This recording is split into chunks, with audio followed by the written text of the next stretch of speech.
So I just had to watch this screen just jump awkwardly right to Vince McMahon's music, and then he's walking out uh, the weird power walk way Vince McMahon always did. Uh, and he comes out and he says that he feels that the Montreal thing, that whole mess, is already behind me.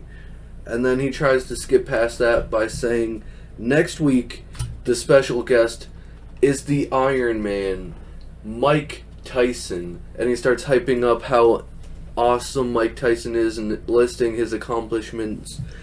And then Bret Hart's music comes on, interrupting Vince McMahon mid-rant about how awesome Mike Tyson is. And Vince McMahon... And Vince McMahon says that he thinks Bret screwed himself, and he'll never forget when Bret spit on his face, when Bret sucker punched him after the show that night, when Bret disrespected him when Vince McMahon put him in his Hall of Fame.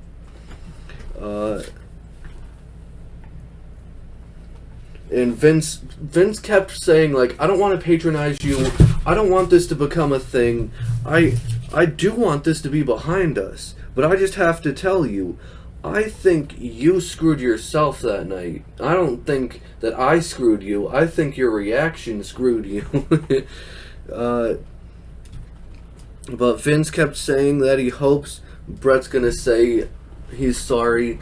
And he's like, all I want is to hear you say, I'm sorry.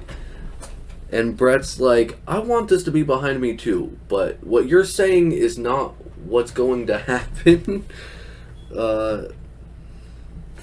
And Vince kind of strays off what he was doing.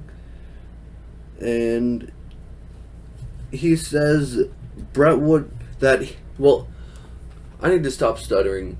But he starts to talk about how at the first Royal Rumble, no, it was the first WrestleMania that Bret Hart was at.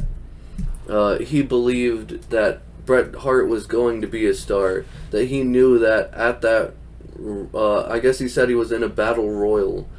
He knew that man wasn't just going to be a tag competitor, but he was going to go on to do great things in singles competition, which he did. He